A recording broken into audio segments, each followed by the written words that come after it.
Welcome to स्किलशाला। मैं हूं साहिल शर्मा और एमएस एक्सेल की लेक्चर सीरीज के आज के लेक्चर में हम कंडीशनल फॉर्मेटिंग में टॉप एंड बॉटम रूल्स के बारे में बात करेंगे। लास्ट लेक्चर में हमने कंडीशनल फॉर्मेटिंग को स्टार्ट किया था।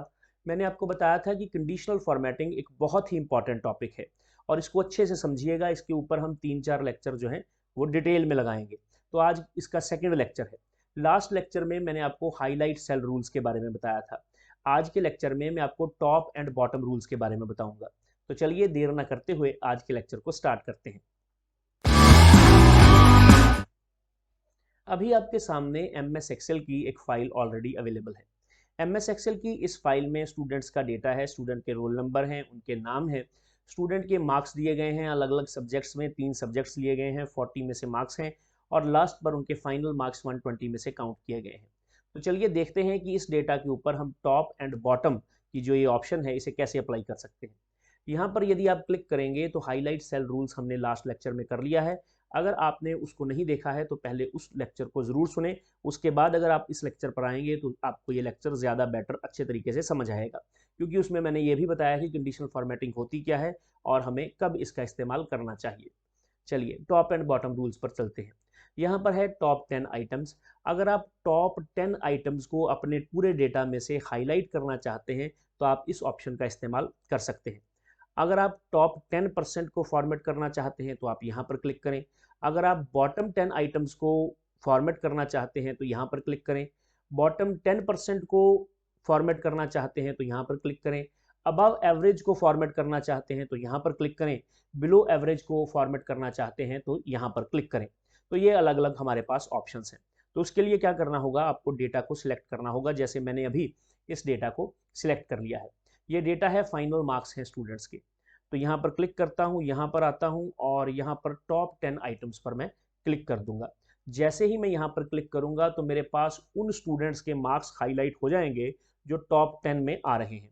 ज़रूरी नहीं है कि आपको हमेशा टॉप 10 ही लेना है, आप यहाँ से इसको बढ़ा भी सकते हैं और यहाँ से इसको घटा भी सकते हैं, आपकी मर्जी है। तो मैं फ़िलहाल इसको 10 ही ले रहा हूँ। अगर तो ये फॉर्मेटिंग जो बाय डिफ़ॉल्ट हुई है आपको अच्छी लग रही है, आपको लगता है कि आपको ऐसे ही फॉर्मेट करना था, तो फिर तो ठीक है, नहीं तो अलग अलग ऑप्शंस यहाँ पर प्रोवाइड की गई हैं। अगर आपको इनमें से भी कोई ऑप्शन अच्छी नहीं लगती तो आप कस्टम फॉर्मेट में क्लिक करके यहाँ से भी फॉर्मेटिंग कर सकते हैं। इसके बारे में मैंने डिटेल में लास्ट लेक्चर में समझाया है। तो मैं यहाँ पर इसको कैंसिल कर देता हूँ और मुझे यहाँ से चाहिए ग्रीन, तो मैं ग्रीन को पकड़ लेता हूँ। ग्रीन को सिलेक्ट करने के बाद मैं ओके पे क्लिक करता हूँ तो मेरे पास ये देखिए 10 स्टूडेंट्स की लिस्ट जो है वो आ गई है और उनको हाईलाइट कर दिया गया है। ठीक है, तो पूरी लिस्ट हमारे पास रहेगी और वो स्टूडेंट्स जो टॉप 10 में हैं वो हाईलाइट होकर हमारे पास आ जाएंगे। चलिए अब मैं इसको फिर से सिलेक्ट कर लेता हूँ। फिर से सिलेक्ट करने के बाद मैं यहाँ पर कंडीशनल फॉर्मेटिंग पर क्लिक करता हूँ। कंडीशनल फॉर्मेटिंग पर क्लिक करने के बाद टॉप एंड बॉटम रूल्स में जाता हूँ और यहाँ पर टॉप 10% की बजाय बॉटम 10 आइटम्स के ऊपर क्लिक कर दूंगा। बॉटम 10 आइटम्स पर क्लिक करूंगा। मान लीजिए मैं यही फॉर्मेटिंग चाहता हूँ, मुझे रेड ही करना था इनको, तो ओके पे क्लिक कर देता हूँ। आप देखेंगे कि बॉटम में जो मार्क्स आ रहे हैं स्टूडेंट्स के जिनके बहुत कम मार्क्स हैं, ऐसे स्टूडेंट्स, ऐसे 10 स्टूडेंट्स जिनके मार्क्स जो कम आ रहे हैं उनको बॉटम 10 स्टूडेंट्स को यहाँ पर सिलेक्ट कर लिया गया है। एक चीज़ आपको और करके दिखाता हूँ। वैसे तो मैंने आपको सॉर्टिंग या कस्टम सॉर्टिंग नहीं करवाई है, लेकिन यहाँ पर उसका यूज़ कर लेता हूँ, बाद में आपको कभी डिटेल में भी समझा दूंगा। तो यहाँ पर हम सॉर्ट एंड फिल्टर का इस्तेमाल करना चाहता हूँ, तो मैं तो इसको सारी की सारी डाटा रेंज को सिलेक्ट कर लूँगा। सिलेक्ट करने के बाद सॉर्ट एंड फिल्टर पर क्लिक करूँगा, कस्टम सॉर्ट पर क्लिक करूँगा। जी में मार्क्स हैं फाइनल, तो मैं जी को यहाँ से स्मॉलेस्ट से लार्जेस्ट से स्मॉलेस्ट की तरफ करके, ये देखिए इस तरह से मैं इसको ले लूँगा। अब आप देखेंगे कि मैंने क्योंकि इसको डिसेंडिंग ऑर्डर में लगा दिया है तो ये देखिए टॉप वाले मार्क्स ऊपर आ गए और जो मार्क्स सबसे कम हैं 10 वो नीचे आ गए।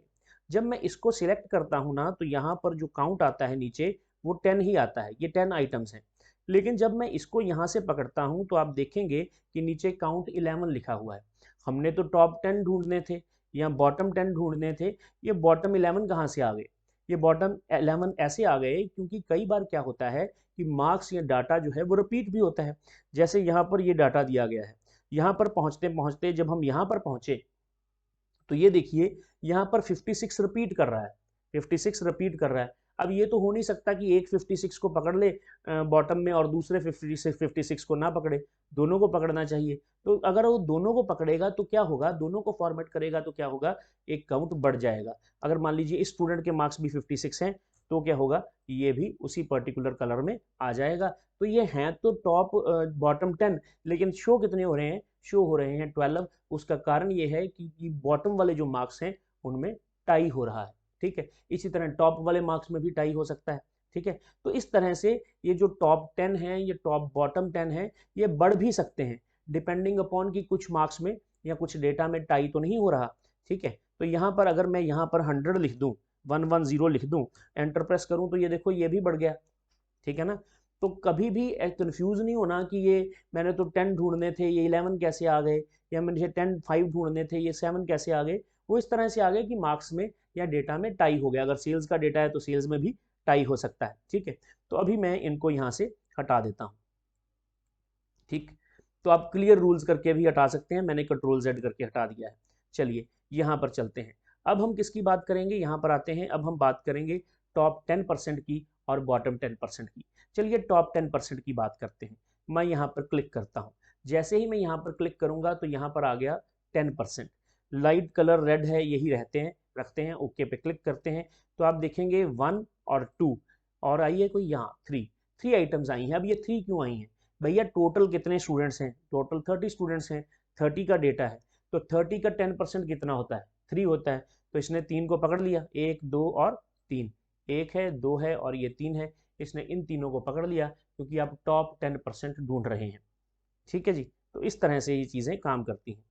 अभी मैंने जो मार्क्स यहाँ पर अपडेट किए थे ना, वो अभी भी अपडेट ही चल रहे थे। मैं इसको थोड़ा सा ठीक कर लेता हूँ। ये देखिए अब नॉर्मल हो गए हैं, ठीक है। तो इसलिए इसलिए इसने 3 को पकड़ा क्योंकि 10 का जो हमने क्या किया था, हमने 10% किया 30 का। तो 30 का 10% करेंगे तो आंसर कितना आएगा, 3 आएगा। तो इसलिए इसने क्या किया, इसलिए 3 को हाईलाइट कर दिया। चलिए अब इसको फिर से सिलेक्ट करते हैं। सिलेक्ट करने के बाद ये जो पर्टिकुलर यहाँ पर आ रहा है इसको हटा दो यहाँ से, यहाँ पर इसको सिलेक्ट कर लेते हैं। सिलेक्ट करने के बाद यहाँ पर वापस आता हूँ।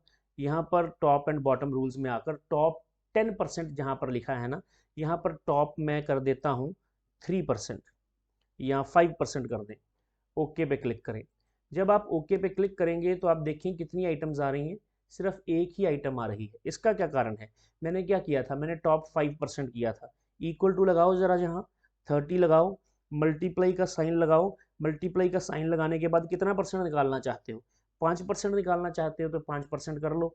एंटर प्रेस करोगे तो क्या आएगा, 1.5 आएगा।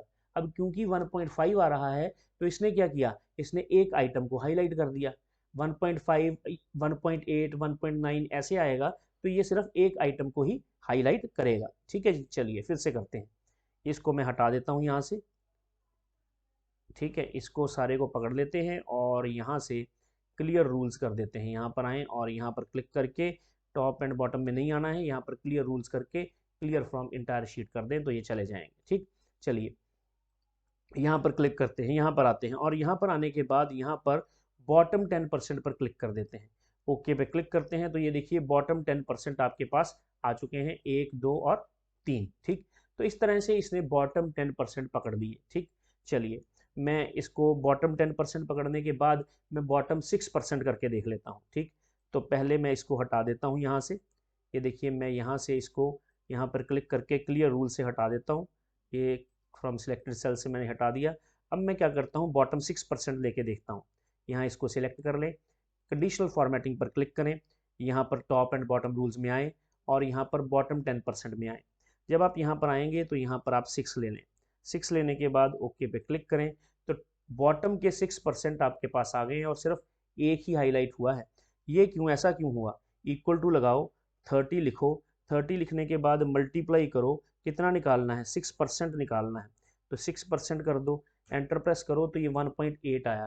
तो 1.8 आया तो क्या होगा, ये एक ही तो सिलेक्ट होगा। चलिए मैं 7% करके देखता हूँ, ठीक है। अब मुझे क्या करना है, मुझे इसको क्लियर रूल्स कर देना है। यहाँ इसको सारे को सिलेक्ट करो। सिलेक्ट करने के बाद कंडीशनल फॉर्मेटिंग में जाओ, यहाँ टॉप एंड बॉटम में नहीं आना, क्लियर रूल्स पे क्लिक कर दो, यहाँ से इसको क्लियर कर दो। अब इसको सिलेक्ट कर लेते हैं। सिलेक्ट करने के बाद अब मैं क्या करूँगा, सिलेक्ट करने के बाद मैं कंडीशनल फॉर्मेटिंग में जाऊँगा। टॉप एंड बॉटम रूल्स में जाऊंगा और यहाँ पर बॉटम 10% में यहाँ पर 7% कर दूंगा। मैं इसलिए ये चीज़ें आपको बता रहा हूँ कि लोग कंफ्यूज हो जाते हैं इन चीज़ों से, भी ये 1 क्यों चूज़ किया, ये 2 क्यों चूज़ किया। यहाँ पर ओके पे क्लिक कर दो। अब देखिए यहाँ पर इसने 30 और 35 दो लिए हैं, क्यों लिए हैं, इक्वल टू लगाएंगे 30 का percentage, total number of data कितना है हमारा 30 तो है, तो यहाँ पर मुझे क्या करना है 7% निकालना है। तो एंटर प्रेस करूंगा तो 2.1 आ गया, तो 2.1 आएगा तो 2 को ही सिलेक्ट करेगा, तो इसने इन दोनों को सिलेक्ट कर लिया। तो इस तरह से top and bottom percentage data को जो है फॉर्मेट किया जाता है। अब है above average and below average. चलिए पहले इसको क्लियर रूल्स कर लेते हैं। यहाँ इसको सिलेक्ट करते हैं, ये देखिए इसको सिलेक्ट करें। सिलेक्ट करने के बाद अब आप यहाँ पर आएँ, कंडीशनल फॉर्मेटिंग में आएँ, यहाँ से आप इसको पहले क्लियर कर लें। ये देखिए मैं इसको क्लियर कर रहा हूँ। क्लियर करने के बाद अब आप यहाँ पर आएँ और नेक्स्ट जो है वो है अबव एवरेज। अब पता होनी चाहिए कि एवरेज कितनी है, तो इससे अच्छा ये है कि आप पहले एवरेज निकाल लें। एवरेज के लिए एवरेज का फार्मूला लगेगा, एवरेज लिख के टैब दबाएंगे और इस पर्टिकुलर डेटा रेंज को आप सिलेक्ट कर लें। ये देखिए ये डेटा रेंज आप पूरी की पूरी यहाँ तक सिलेक्ट कर लें। सिलेक्ट करने के बाद ब्रैकेट को बंद करें, एंटर प्रेस करें, तो एवरेज जो है वो इसकी 67 है। ठीक है, अब मैं इसको सिलेक्ट कर लेता हूँ, मुझे एवरेज का पता चल गया। मैं इस सारे को सिलेक्ट कर लेता हूँ, कंडीशनल फॉर्मेटिंग में जाता हूँ, टॉप एंड बॉटम रूल्स में जाता हूँ, अबव एवरेज पर क्लिक कर देता हूँ। जैसे ही मैं अबव एवरेज पर क्लिक करूंगा, मान लीजिए मुझे इसका कलर ग्रीन चाहिए, तो मैं इसको सिलेक्ट कर लूंगा, ओके पे क्लिक करूंगा, वो स्टूडेंट्स हाईलाइट हो जाएंगे जिनके मार्क्स अबव एवरेज हैं। ठीक, चलिए फिर से सिलेक्ट कर लें, बिलो एवरेज वाला भी करके देख लेते हैं। इसको सिलेक्ट कर लो। सिलेक्ट करने के बाद कंडीशनल फॉर्मेटिंग में आओ, टॉप एंड बॉटम रूल्स में आओ। आने के बाद यहाँ पर बिलो एवरेज पे क्लिक कर दो, वो मुझे रेड में ही चाहिए, ओके पे क्लिक कर देता हूँ। तो वो स्टूडेंट्स भी मेरे पास आ गए जिनके मार्क्स जो हैं वो बिलो एवरेज हैं, यानी 67 से कम है। ठीक है, तो इस तरह से आप below average and above average count कर सकते हैं। मान लीजिए यहाँ पर 67 है, तो क्या होगा, तो 67 जो है वो बिलो एवरेज में ही काउंट हो रहा है। ठीक, यहाँ पर डबल क्लिक करके देख लेते हैं कि एवरेज जो है वो इसने किस तरह से निकाली है। ठीक, ये फार्मूला लगाया हुआ है हमने। तो इस तरह से आप बिलो एवरेज और अबव एवरेज भी काउंट कर सकते हैं। इसको मैं यहाँ से सिलेक्ट करके क्लियर रूल्स पे क्लिक कर देता हूँ। यहाँ पर आएँ और यहाँ पर क्लियर रूल्स पर क्लिक कर दें। अभी भी बात खत्म नहीं हुई है, अभी हमें क्या करना है। अब आपको लग रहा होगा कि हमने सारी ऑप्शंस को यूज़ कर लिया है, नहीं, सभी को नहीं यूज़ किया। अभी थोड़ा सा एडवांस भी समझते हैं। यहाँ पर क्लिक करें, यहाँ पर आएँ और यहाँ पर मोर रूल्स पर क्लिक कर दें। ये थर्ड वाली आपको ऑटोमेटिकली सिलेक्ट मिलेगी। यहाँ पर क्लिक करें, टॉप और बॉटम मिल रहा है यहाँ पर, ये देखिए ये टॉप के लिए है, ये देखिए ये बॉटम के लिए है। और यहाँ पर 10 भी मिल रहा है, यहाँ पर 5 कर दो, 3 कर दो, 2 कर दो, आपकी मर्जी है। परसेंटेज में लेना है तो यहाँ पर परसेंटेज में भी ले सकते हैं। ये काम हम बाहर से भी कर रहे थे और ये काम यहाँ से अंदर से भी हो सकता है। और अगर आपको फॉर्मेट करना है तो यहाँ से कुछ भी चीज़ जो है उसको सिलेक्ट कर लो और यहाँ से उसका इस्तेमाल कर लो। यहाँ पर मैं इसको कैंसिल कर देता हूँ। कैंसिल करने से पहले अब आप कहेंगे कि sir below average and above average तो इसमें आया ही नहीं, तो क्यों नहीं आया, ढूंढ लेते हैं। इसके नीचे वाला देखो, ये देखिए ये है अबव एवरेज, यहाँ पर क्लिक करो, ये है बिलो एवरेज, ये क्या है इक्वल और अबव, ये मैं आपके लिए छोड़ रहा हूँ। इक्वल और अबव ये क्या है, इक्वल और बिलो।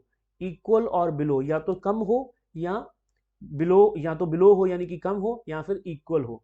अबव और अब इक्वल का क्या मतलब है, या तो इस पर्टिकुलर जो हम रेंज देंगे, जैसे मैंने 12 दे दिया, तो या तो इससे अबव हो जो भी एवरेज आएगी, जैसे 67 यहाँ पर आई है, या तो 67 से अबव हो या 67 के बराबर हो। क्योंकि पिछले वाले केस में हमें अबव और बिलो तो मिल रहा था, इक्वल वाला नहीं मिल रहा था, तो वो भी दुविधा इन्होंने हमारी दूर कर दी। ये काम मैं आपके लिए छोड़ता हूँ और मुझे यकीन है कि आप इसको करेंगे और करने के बाद मुझे रिस्पॉन्ड भी करेंगे।